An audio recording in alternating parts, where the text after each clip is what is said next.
The following program was produced by an independent community producer. The opinions expressed do not necessarily reflect those of the ECAT staff or board of directors.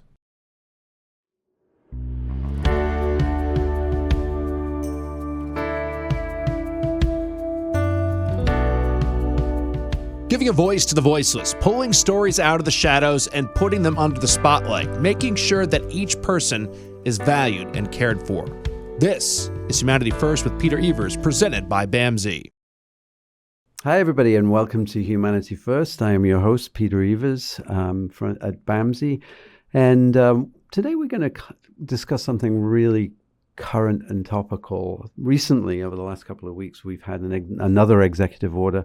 There's hundreds of them now come out of the Trump administration, which is Executive Order 14321, entitled Ending Crime and Disorder on America's Streets. It's a very evocative title. The language is very dramatic. And basically, the problem for us as providers of these kind of services to people with substance use disorder, mental illness, and homelessness is it's sort of beginning to pivot some of the beliefs that providers have about why homelessness happens. The Trump administration is really interested in clearing the streets, and as we speak now, the National Guard is in Washington taking some fairly draconian actions which get people off the street and also gets them into the emergency departments, and it gets them into prisons. So we're going to have a couple of people on the show today. We're going to have Allyson Pinkhover, who is the Director of Substance Use Services at Brockton Health, Neighborhood Health Center, and we're going to have Susan Allard, who is BAMSI's Director of Harm Reduction. And we're going to talk about what these mean, what these reversals mean, moving away from housing first and putting responsibility on the individuals who have the disease of substance use disorder and mental health, and really criminalizing and be more blaming than accepting and treating. That's really where it turns on its head. Ironically, taking rights away from people with a government that really believes in freedom of the people. So the question is, freedom for who? And that's what we're going to talk about, and we'll talk about it from a local aspect as well. So stay tuned, and we'll be right back. Thanks. Hi, I'm Jamie. I'm an essential worker here at BAMSI, and I'm a nurse.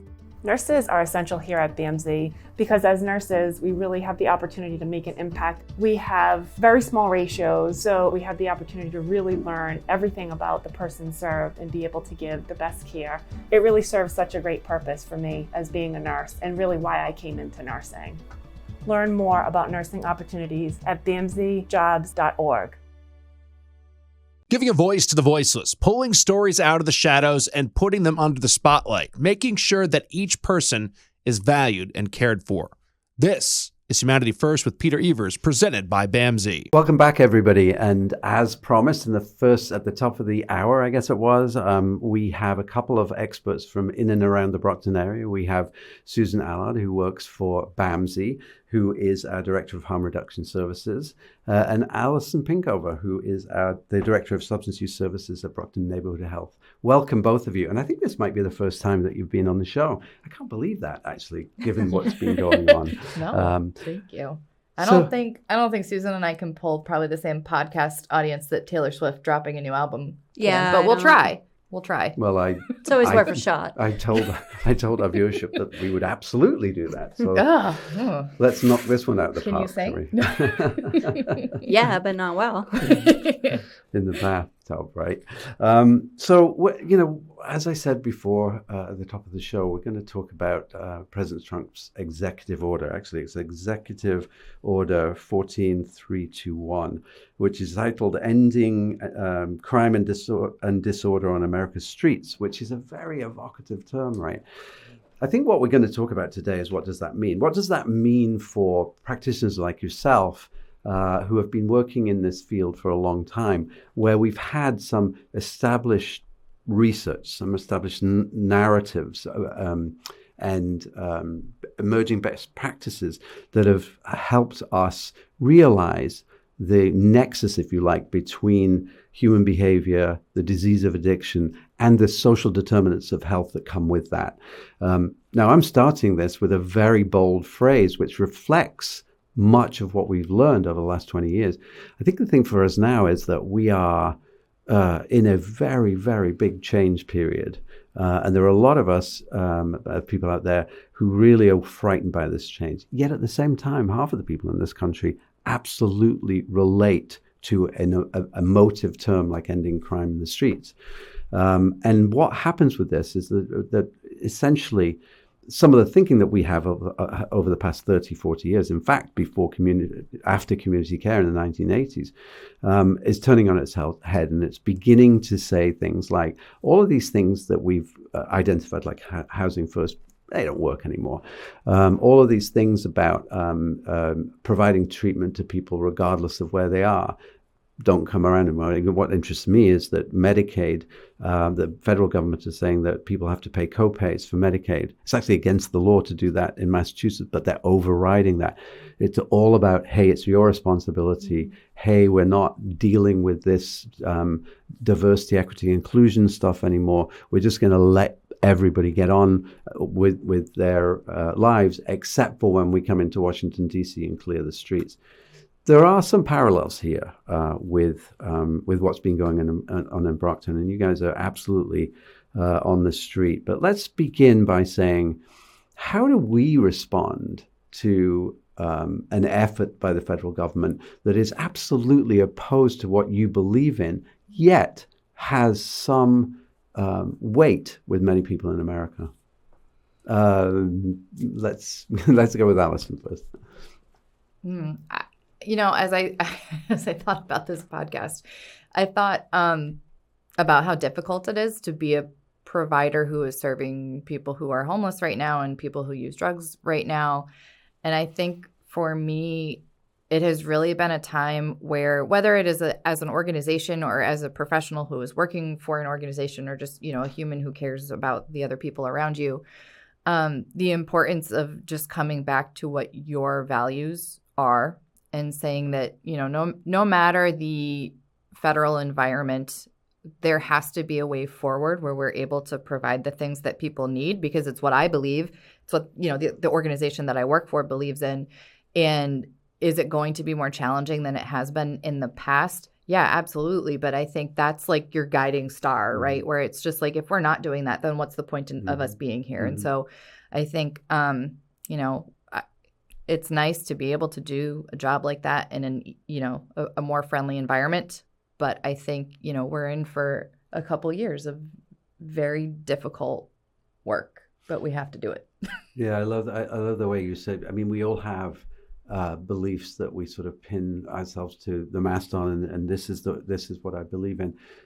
In some ways, people sometimes double down on those beliefs. That they certainly do, right? On the right wing, they double down on issues of you can't say DEI. I often laugh about that, because I always say, could you just spell it out? So what does that sound like when you say I don't believe in diversity, equity, and inclusion? But people don't. You're setting up different pathways for different people. We think we're setting them up because we believe that there is injustice in this world. And there is disparity in health. There's disparity in race. I mean, I could go on and on, but people don't like that. Don't believe in that. Susan, I'm gonna. You have harm reduction in your title. Yes. Don't worry, it's fine.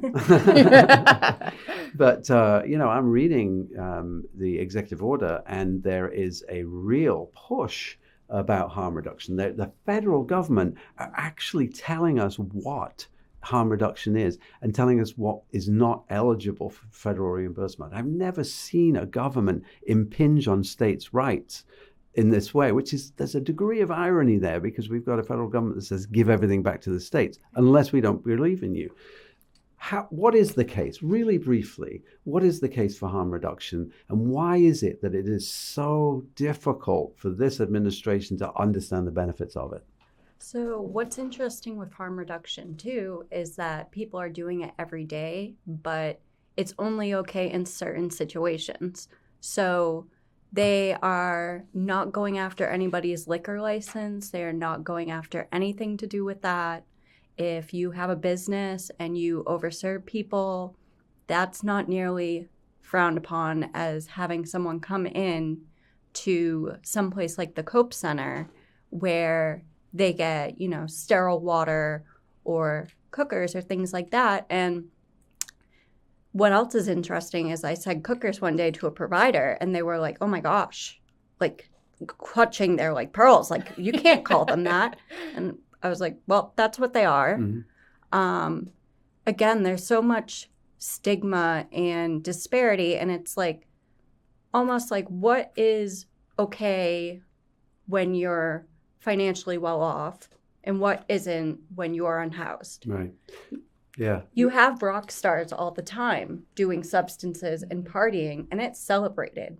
Yeah. You have people who are unhoused who are seen as less than because they are suffering from substance use. Yeah. So it's just very interesting on what side of the pendulum you're on. Yeah. One of the things that strikes me, and I've been a clinician for, I'm not even going to tell you how long, on 2 continents, and there's not a great deal of difference. The drugs might be different, the alcohol might be different, but it's similar. And, we, as human beings back in AD 500, we were finding ways to alter our mental status for various reasons. Yeah.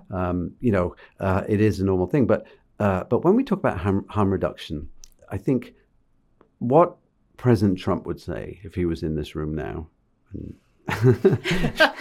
Tell us, Peter. Sharp in, take a breath. But what he would say was, all this is great. Good for you. You care about people.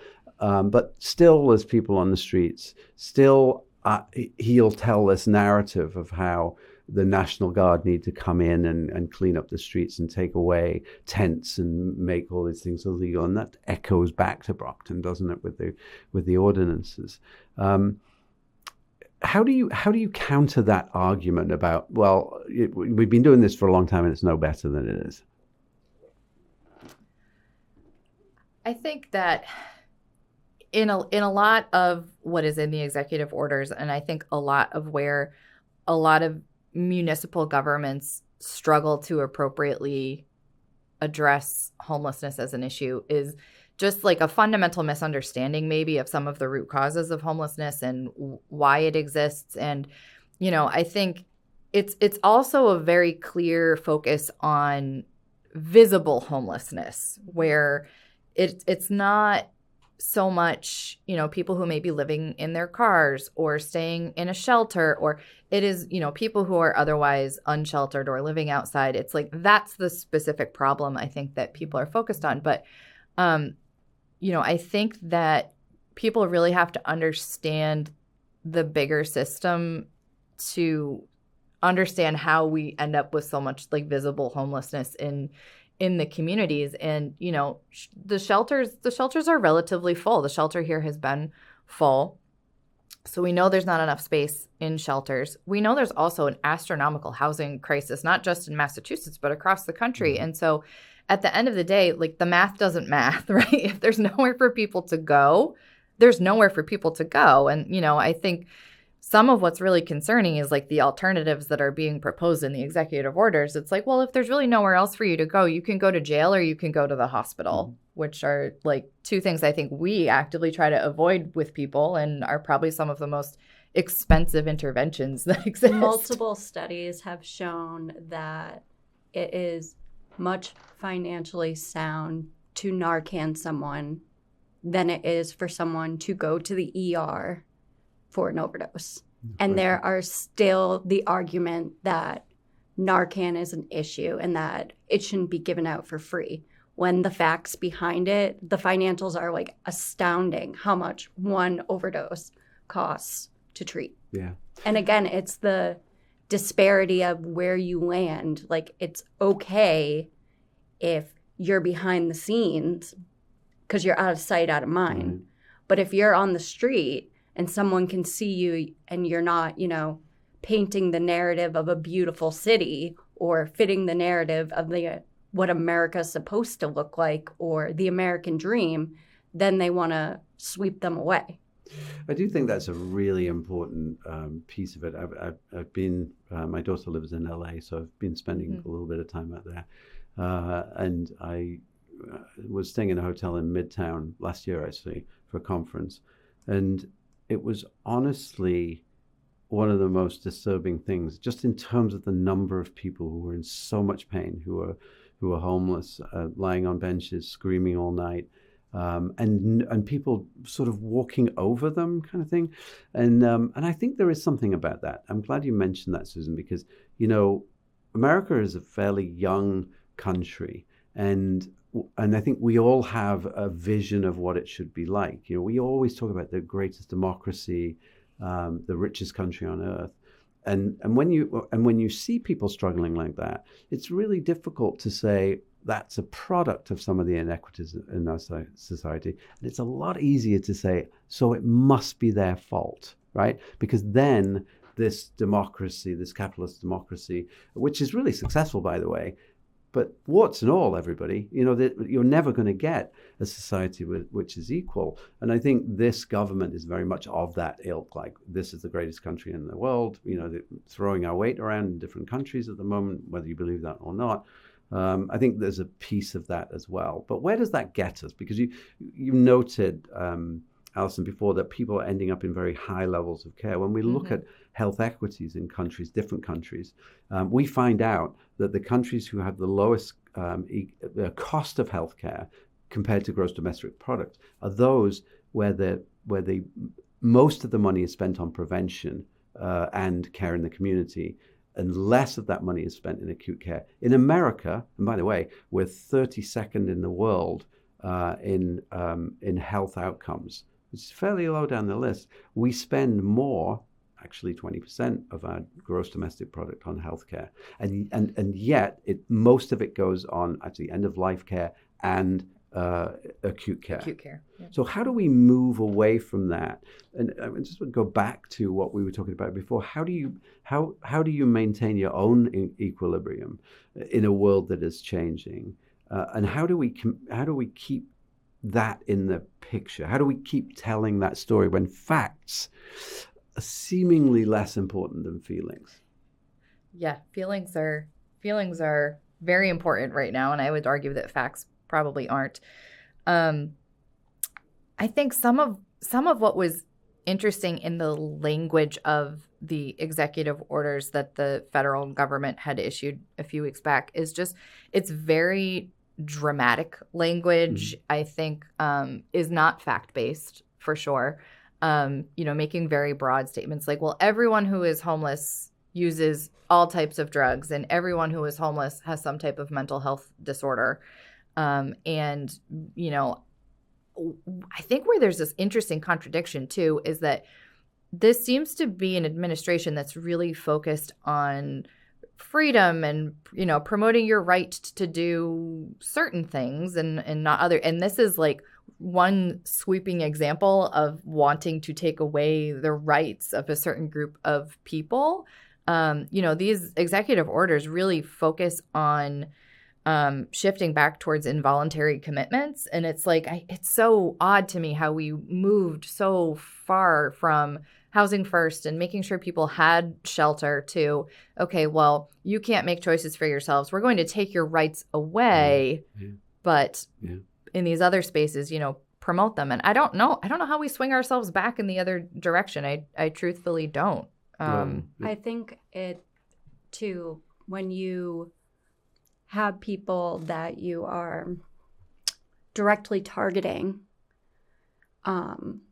it's the people that the administration does not feel like contribute to, again, the picture that they're painting. So someone who wants to have rights as long as they are fitting the narrative is completely fine.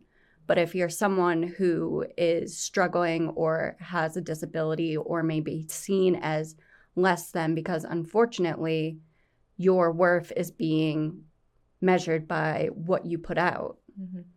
And unfortunately, I think it goes back to what you said, Allyson, is this is something that's always been, and unfortunately we will always be. And continuing to go in the right direction of your morals is what keeps us progressive. Yeah. So I think, and we have a couple of minutes here, but I think, I always like to finish on a positive note. And we actually, something you said, Allyson, was true, that, we learn what we believe in, I think, at a very early age. And at our core are the things that we absolutely won't, are non-negotiable, right? And I think that does keep us sort of balanced in a way that we can continue to make our argument. And you meant, it's interesting. I was listening after the last election when Biden won, and one of the seasoned Republicans said, well, sometimes they win, sometimes, we win. And I thought, wow, that's such a sort of cynical view of it, right?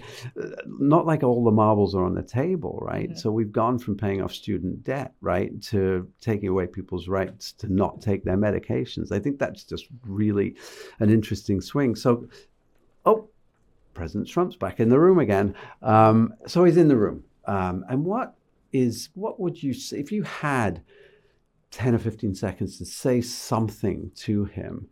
And I'm not saying that would change his mind, there's nothing he could say to me that would change my mind. But what is it that you would say that would be really representative of your belief system and helping the people who are disenfranchised and are not seen as citizens of this country? I think there is definitely an opportunity to remind the administration that a lot of the people who are going to be the most negatively impacted by these policies are their base. It is who voted for them. And that, that is something that people don't forget. People remember the negative things that happened to them during any administration. And I'm sure people could probably list them off. You forget most of the positives, but those things, they stay with you for a long time. I also think, from a financial perspective, none of this makes much sense, right? Which seems to be a selling point with people who are more conservative. This is not something that is going to, I think, benefit us from a financial perspective.